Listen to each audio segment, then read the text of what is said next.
चलिए, तो और सब बच्चे बताइए कैसे, ठीक है। चलिए, आज जो अगला टॉपिक जो है हम लोगों का वो है टाइप ऑफ केमिकल रिएक्शन। कितने प्रकार के केमिकल रिएक्शन होते हैं, तो यहाँ देखिए, यहाँ पे मैंने अलग अलग करके मैंने लिख रखा ऑलरेडी। मैंने यहाँ पे कॉम्बिनेशन रिएक्शन होता है, डिकम्पोजिशन रिएक्शन होता है, डिस्प्लेसमेंट रिएक्शन होता है, डबल डिस्प्लेसमेंट रिएक्शन होता है और प्रेसिपिटेशन रिएक्शन होता है। तो हम लोग एक एक करके सभी रिएक्शंस के बारे में क्या करेंगे हम लोग। सबसे पहला रिएक्शन जो हमारा कॉम्बिनेशन रिएक्शन है, इसके बारे में थोड़ा सा हम लोग जानते हैं क्या होता है कॉम्बिनेशन रिएक्शन। जब कभी भी कोई दो सब्सटेंसेस आपस में जब मिलती है, या फिर दो या दो से अधिक सब्सटेंसेस जब क्या होती है आपस में जब वो मिलती है, और मिलने के बाद क्या होती है वो एक प्रोडक्ट को बना के हमारे सामने देती है ना, वैसे रिएक्शन को हम लोग क्या बोलते हैं, कॉम्बिनेशन रिएक्शन बोलते हैं। जब कभी दो या दो से अधिक सब्सटेंस जब आपस में क्या होती है वो मिलती हो, और मिलने के बाद हमारे पास एक प्रोडक्ट बना के दे देती हो, उसको हम लोग क्या बोलते हैं, उस रिएक्शन को हम लोग बोलते हैं कॉम्बिनेशन रिएक्शन। कॉम्बिनेशन का मतलब ही क्या होता है, मिलना। क्या हुआ, ए और बी आपस में मिले और मिलने के बाद क्या बन गई, वो ए बी बन गई यहाँ पे। तो इसका एग्जांपल सबसे जो आपके एनसीईआरटी में जो एग्जांपल दिया हुआ है, जैसे कि मान लो कार्बन है, जब कार्बन को ऑक्सीजन के प्रेजेंस में हम लोग क्या करते हैं, हम लोग जलाते हैं तो क्या बन जाती है, वो कार्बन डाइऑक्साइड गैस बन जाती है, ठीक। और यहाँ से क्या निकल जाती है, हीट एनर्जी क्या होती है, वो निकलती है ना। उसी प्रकार से जैसे कि मान लो कि कैल्शियम के ऑक्साइड है ना, जब कैल्शियम के ऑक्साइड को आप क्या करते हो, पानी में मिलाते हो तो क्या बन जाती है, वो बन जाती है आपकी कैल्शियम हाइड्रोक्साइड बनती है वो, है ना। और क्या बन जाती है वो, और वहां से क्या निकल जाती है, हीट निकल जाती है। अब ये बात जानते हैं आप लोग कि कैल्शियम ऑक्साइड क्या होता है और वाटर क्या होता है, यहाँ पे H2O क्या होता है ना।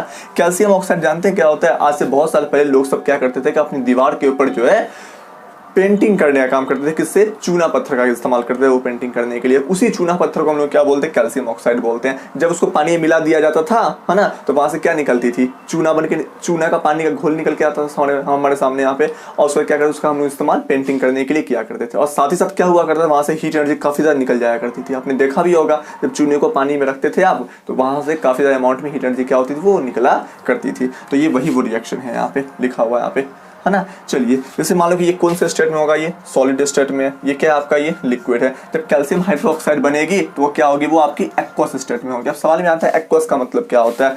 एक्वस का मतलब ये होता है कि ऐसा कोई भी सब्सटेंस, है ना, जिसके अंदर सॉलिड क्या हो, आपका सॉलिड है, सॉलिड हो, और सॉल्वेंट क्या हो, वो आपका लिक्विड हो। वैसे सॉल्यूशन को हम लोग क्या बोलते हैं, एक्वस सॉल्यूशन बोलते हैं। क्या बोलते हैं उसको, हम एक्वस सॉल्यूशन बोलते हैं। तो ये कैल्शियम हाइड्रोक्साइड, इसके अंदर में कैल्शियम क्या होगा, आपका सॉलिड जो है वो आपका क्या है, सॉल्यूट है, जो कि पानी के अंदर में क्या है, वो मिली हुई है ना। इसलिए उसको क्या कहा गया है, एक्वस सॉल्यूशन कहा गया है उसको।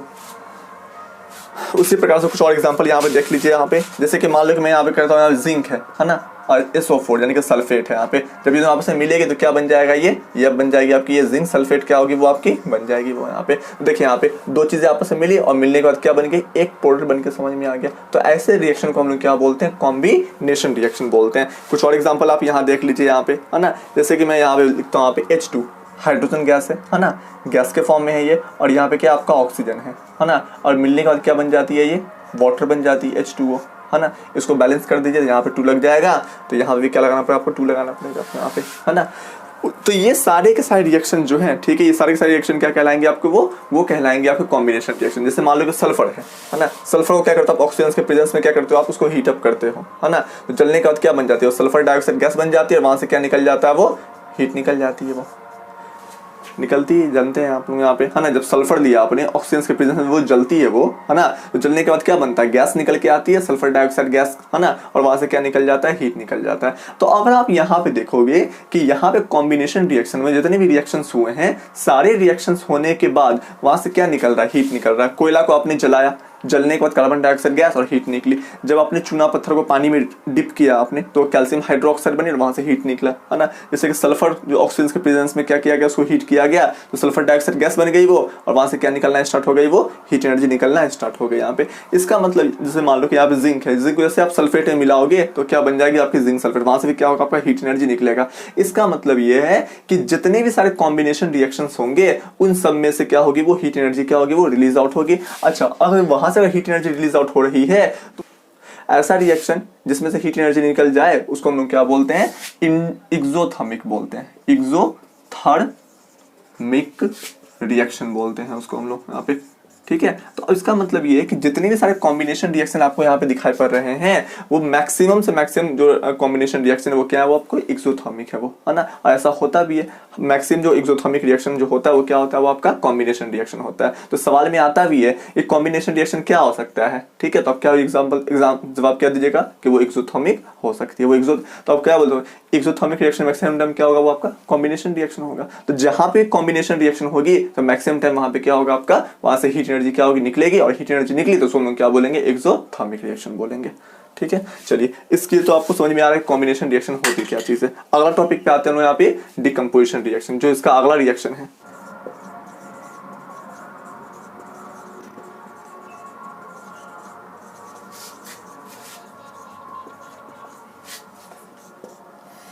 देखिए डिकम्पोजिशन रिएक्शन में क्या होता है, डिकम्पोज का मतलब ये होता है टूटना। अब जानते भी होगे, बायोलॉजी में पढ़ा भी होगा आपने डिकम्पोजिशन के बारे में। तो डिकम्पोजिशन का मतलब होता है टूटना। तो जब कभी भी हमारे पास कोई एक सब्सटेंस है ना, और जब वो डिफरेंट सब्सटेंस में क्या हो जाए, वो टूट जाए, वैसे रिएक्शन को हम लोग क्या बोलते हैं, डिकम्पोजिशन रिएक्शन बोलते हैं। क्या बोलते हैं उसको हम लोग, डिकम्पोजिशन रिएक्शन बोलते हैं। जैसे मान लो कि हमारे पास कोई सब्सटेंस है ABC, है ना, और वो क्या हो जाए, डिफरेंट सब्सटेंसेस में क्या हो जाए, वो टूट जाए, ABC के फॉर्म में क्या हो गया, वो टूट गया, यानी कि ये टूट गई, तो उसको हम लोग क्या बोलते हैं, डिकम्पोजिशन रिएक्शन बोलते हैं। जैसे कि मैं एक एग्जांपल देके बताता हूँ, है ना, कि कैल्शियम कार्बोनेट है। अब ये कैल्शियम कार्बोनेट होती क्या चीज़ है, तो ये कैल्शियम कार्बोनेट वही स्टोन है, जैसे चूना पत्थर के बारे में बताया था ना आपको, तो वो चूना पत्थर जहां से आती है, जिस माइंस से आती है ना, तो उस माइंस के अंदर में क्या वो चूना पत्थर के फॉर्म में रहता है, नहीं, तो वो इस पत्थर के फॉर्म में रहती है, जिसको हम लोग क्या बोलते हैं, जिसको हम लोग बोलते हैं लाइमस्टोन्स बोलते हैं, जिसको हम लोग क्या बोलते हैं, लाइमस्टोन्स बोलते हैं, है ना। तो अब जब ये लाइमस्टोन्स को क्या किया जाता है, हीट किया जाता है ना, तो हीट करने के बाद ये किसमें चेंज हो जाती है, ये कैल्शियम ऑक्साइड, जिसका इस्तेमाल क्या किया गया था, वो यानी कि कैल्शियम हाइड्रोक्साइड बनाने के लिए किया गया था, सबने बताया भी था आपको यहाँ पे। और वहां से क्या निकल जाती है, अब आपकी कार्बन डाइऑक्साइड गैस क्या होती है, वो निकल जाती है। तो यहाँ ध्यान दीजिए कि आपके पास एक सब्सटेंस था, है ना, और वो हीट करने के बाद क्या हो गए, वो दो डिफरेंट सब्सटेंसेस में क्या हो गए, वो टूट गए। तो इस तरह के रिएक्शन को हम लोग क्या बोलते हैं, डिकम्पोजिशन रिएक्शन।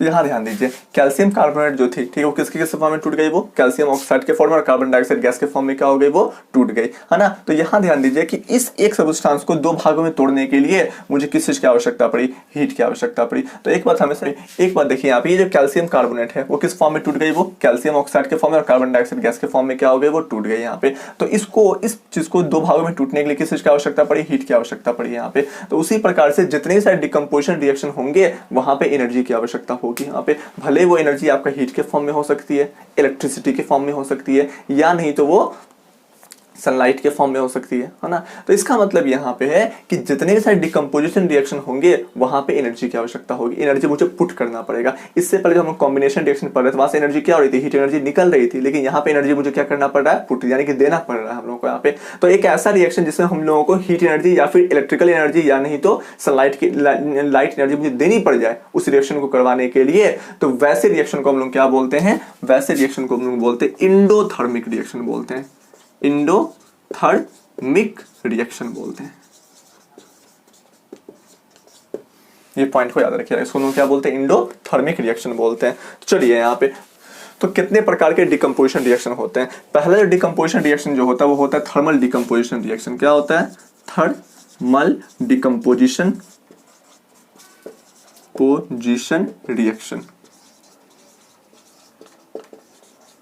देखिए यहाँ पे सबसे पहला वर्ड आता है थर्मल। थर्मल का मतलब क्या होता है, हीट, यानी एक ऐसा डिकम्पोजिशन रिएक्शन जो कि हीट के प्रेजेंस में क्या हो, वो टूटे अपने डिफरेंट सब्सटेंसेस। वैसे डिकम्पोजिशन रिएक्शन को हम लोग क्या बोलते हैं, थर्मल डिकम्पोजिशन रिएक्शन बोलते हैं। जैसे कि मान लो यहाँ पे कि कैल्शियम कार्बोनेट है, जब तक आप आपने क्या किया, उसको हीट प्रोवाइड किया। देखो ये हीट का सिंबल है ट्रायंगल, तो ये किस फॉर्म में टूट जाएगी, ये कैल्शियम ऑक्साइड के फॉर्म में और कार्बन डाइऑक्साइड गैस के फॉर्म में टूट जाएगी ये, है ना। तो ऐसे रिएक्शन को हम लोग, ऐसे डिकम्पोजिशन रिएक्शन को हम लोग क्या बोलेंगे, थर्मल डिकम्पोजिशन रिएक्शन बोलेंगे। उसी प्रकार से जैसे मान लो कि मैं यहाँ पे लिखता हूँ फेरस सल्फेट है आपके पास यहाँ पे, है ना, FeSO4। अगर ये फेरस सल्फेट को आपने क्या कर दिया, हीट प्रोवाइड कर दिया, ये क्या बन जाएगी, ये बन जाएगी आपकी फेरिक ऑक्साइड बन जाएगी, है ना। उसके बाद यहाँ पे क्या बन जाएगा, सल्फर डाइऑक्साइड गैस बन जाएगी, और यहाँ पे सल्फर ट्राइऑक्साइड गैस बन जाएगी, है ना। तो यहाँ ध्यान दीजिए, एक सब्सटेंस था, 3 डिफरेंट फॉर्म में क्या हो गए, वो टूट गए। तो क्या ये भी डिकम्पोजिशन रिएक्शन हो रही है? बिल्कुल। लेकिन ये कैसी डिकम्पोजिशन रिएक्शन है? तो ये डिकम्पोजिशन रिएक्शन होने के लिए, यानी कि इस एक सब्सटेंस को डिफरेंट सब्सटेंस में टूटने के लिए किसकी आवश्यकता पड़ी? हीट की आवश्यकता पड़ी। इसीलिए ये रिएक्शन भी क्या कहलाएगा आपका? डिकम्पोजिशन तो कहलाएगी, लेकिन थर्मल डिकम्पोजिशन रिएक्शन कहलाएगी, है ना। चलिए अगले टॉपिक पे आ जाइए। यहाँ पे थर्मल के बाद अगला आता है हम लोग का यहाँ पे, ठीक है, आप बी ऑप्शन कर लो यहाँ पे, इलेक्ट्रोलाइटिक। अगला डिकम्पोजिशन रिएक्शन होता है इलेक्ट्रोलाइटिक डिकम्पोजिशन रिएक्शन। एक ऐसा डिकम्पोजिशन रिएक्शन जहां पे इलेक्ट्रिसिटी की आवश्यकता हो, है ना। जैसे मान लो कि मैं यहाँ पे कहता हूँ, है ना, कि NaCl जो है वो क्या है, वो एक्वस फॉर्म में। अब एक्वस का मतलब जानते हैं क्या होता है ना। एक्वस का मतलब ये होता है कि जब उसके अंदर में क्या मिली हुई हो, पानी, यानी कि नमक सॉल्यूट हो, है ना, और पानी क्या हो, सॉल्वेंट हो, है ना। तो वैसे सॉल्यूशन को हम लोग क्या बोलते हैं? एक्वस बोलते हैं यहाँ पे। तो NaCl क्या है, वो एक्वस फॉर्म में। जब उसमें से हम लोग क्या पास करवा देते हैं? इलेक्ट्रिसिटी क्या करते हैं, वो पास करवा देते हैं। तो ये क्या किस में फॉर्म में टूट जाती है? ये तो ये Na पॉजिटिव फॉर्म में क्या होती है, टूट जाती है, और Cl नेगेटिव फॉर्म में क्या होती है, टूटती है। और टूटने के बाद क्या होता है, अपने अपने रिस्पेक्टिव इलेक्ट्रोड की तरफ वो क्या होती है, मूव कर जाती है यहाँ पे। खैर इसके बारे में जब हम लोग पढ़ेंगे अगले टॉपिक में, तो हम लोग बताएंगे वहां पे कि हाँ ये अपने रिस्पेक्टिव इलेक्ट्रोड की तरफ किस तरीके से ये जाती है। तो यहाँ बस आपको ये समझना है यहाँ पे कि NaCl जब वो क्या हुआ, इलेक्ट्रिसिटी जब पास करवा दी गई, जब वो एक्वस सॉल्यूशन में से, तो किस फॉर्म में टूट गई? अपने अपने रिस्पेक्टिव आयंस के फॉर्म में क्या हो गई, वो टूट गई। तो यहाँ पे इस रिएक्शन को होने के लिए किस चीज की आवश्यकता पड़ी? इलेक्ट्रिसिटी की आवश्यकता पड़ी। तो ये रिएक्शन क्या कहलाएगा आपका? Electrolytic decomposition. देखो यहाँ पे डिकम्पोज तो हो रहा है, एक सब्सटेंस था, 2 डिफरेंट सब्सटेंस में क्या हो गए, वो टूट गए। तो यहाँ पे डिकम्पोजिशन तो हो रहा है, लेकिन डिकम्पोजिशन कब हो रहा है? तो इलेक्ट्रिसिटी देने पे हो रहा है ना, इसलिए इसको हम लोग क्या बोलेंगे? इलेक्ट्रोलाइटिक डिकम्पोजिशन रिएक्शन बोलेंगे। एक और एग्जांपल देख लीजिए आप, जैसे मान लो कि यहाँ पे H2O है, वाटर है ना, जो क्या होगा, लिक्विड फॉर्म में ही होगी वो, है ना। जब उसमें हम लोग क्या करते हैं, इलेक्ट्रिसिटी को क्या करते हैं, वो पास करते हैं। तो किस फॉर्म में टूट जाती है वो? H2 गैस के फॉर्म में, और O2 गैस के फॉर्म में क्या होती है, वो टूट जाती है ना। इसका भी रिएक्शन के देखो यहाँ पे, इसका भी जो इलेक्ट्रिसिटी जो पास करवाई जाती है, उसको भी क्या किया जाता है यहाँ पे, कि एक कंटेनर ली जाती है, उसमें पानी को रखा जाता है, 2 इलेक्ट्रोड को रखी जाती है ना, इलेक्ट्रिसिटी पास करवा दी जाती है। जैसे इलेक्ट्रिसिटी पास होती है तो वहां से 2 गैस निकलना स्टार्ट हो जाते हैं, हाइड्रोजन और ऑक्सीजन, है ना।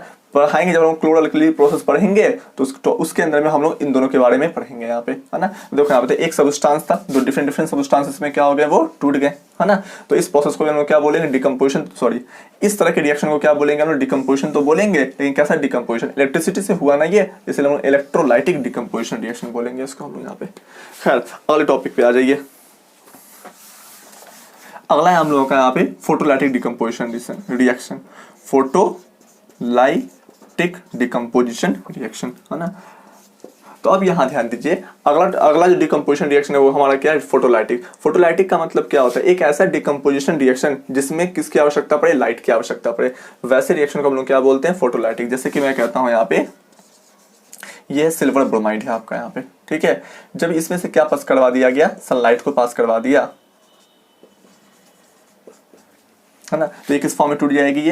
ये सिल्वर के फॉर्म में, है ना, और ब्रोमीन गैस के फॉर्म में क्या हो जाएगी? ये टूट जाएगी, ये, है ना। और यहाँ से ये गैस के फॉर्म में है, ठीक है, और ये क्या आपका ये, ठीक है, ये आपका यानी सॉलिड के फॉर्म में होगा यहाँ पे।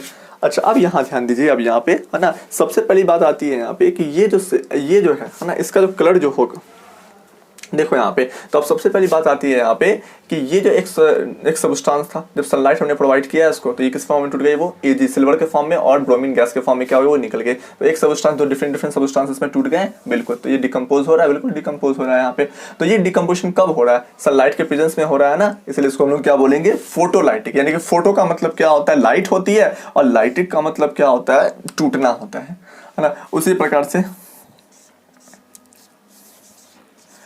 यहाँ पे आता है आपको, यहाँ पे, है ना। देखो यहाँ पे अगला जो है हम लोगों का, वो है सिल्वर क्लोराइड है। इसमें से अगर सनलाइट क्या हो जाए, वो पास हो जाए, इसमें से सनलाइट क्या हो जाए, वो पास हो जाए, तो ये किस फॉर्म में टूट जाएगी? ये सिल्वर के फॉर्म में, और क्लोरीन गैस के फॉर्म में क्या हो जाएगी? वो टूट जाएगी। यहाँ पे Cl2 होगा, है ना, और एक गैस के फॉर्म में क्या हो जाएगी? वो टूट जाएगी। तो अब यहाँ ध्यान दीजिए, AgCl जो होगा वो भी किस फॉर्म में? वो सॉलिड के फॉर्म में होगी। इसका कलर जो होगा, ये सिल्वर कलर का होगा, और ये जो होगा वो आपका ग्रे कलर का होगा। मैंने कहा भी था एक बात आपसे, है ना, कि मैक्सिमम टाइम क्या होता है, मैक्सिमम टाइम क्या होती है कि जब केमिकल रिएक्शन होती है तो वहां पे कलर में क्या आ जाती है, वो चेंजेस आती है। तो ये देखो यहाँ पे कलर में चेंजेस आ गया, तो ये इस बात का इंडिकेशन है कि ये यहाँ पे क्या केमिकल रिएक्शन हो रहा है। लेकिन कैसा केमिकल रिएक्शन हो रहा है, तो डिकम्पोजिशन रिएक्शन हो रहा है। लेकिन डिकम्पोजिशन रिएक्शन कब हो रहा है, तो सनलाइट देने पे हो रहा है, इसका मतलब लाइट देने पे हो रही है। तो लाइट देने पे डिकम्पोजिशन रिएक्शन हो उसको लोग क्या बोलते हैं, फोटोलाइटिक डिकम्पोजिशन रिएक्शन बोलते हैं। फोटो का मतलब होता है लाइट और लाइटिक का मतलब क्या होता है, टूटना, यानी कि लाइट से टूटना, है ना। एक ऐसा कंपाउंड जो कि लाइट से टूट जाए उसको हम लोग क्या बोलेंगे, फोटोलाइटिक, है ना। इसी प्रकार इसीलिए क्या होता है कि आपने कभी कभी देखा भी होगा, है ना, कि दवाइयों के ऊपर ये बात लिखी हुई होती है कि दवाइयाँ, कुछ ऐसी दवाइयाँ होती है जैसे कफ सिरप सब होता है, उस पर लिखा हुआ होता है ये बात कि आप इन सारी दवाइयों को क्या करें, वो धूप से दूर रखें, है ना। या नहीं तो ये बात लिखा हुआ होता है कि इसको आप ठंडी जगहों पे रखें, है ना, ठंडी जगहों पे रखें, इसको गर्म जगह पे नहीं रखें आप, है ना, यानी तो कम रोशनी पे रखें। क्यों ऐसा होता है, इसलिए बोला है कि दवाइयों के अंदर में क्या होता है, कुछ ऐसे केमिकल रिएक्शन हो जाएंगे धूप की वजह से, ताकि क्या हो जाएगा, वो दवाई का अपना काम है वो काम नहीं करेगी, है ना। वो दवाई क्या हो जाएगी, वो टूट सकती है सनलाइट के प्रेजेंस में रखने से, वो अपने डिफरेंट डिफरेंट कंपाउंड में टूट सकती है या फिर एलिमेंट के फॉर्म में वो टूट सकती है। वो इसी वजह से बोला जाता है उसको दवाई को सनलाइट से दूर रखने के लिए, है ना।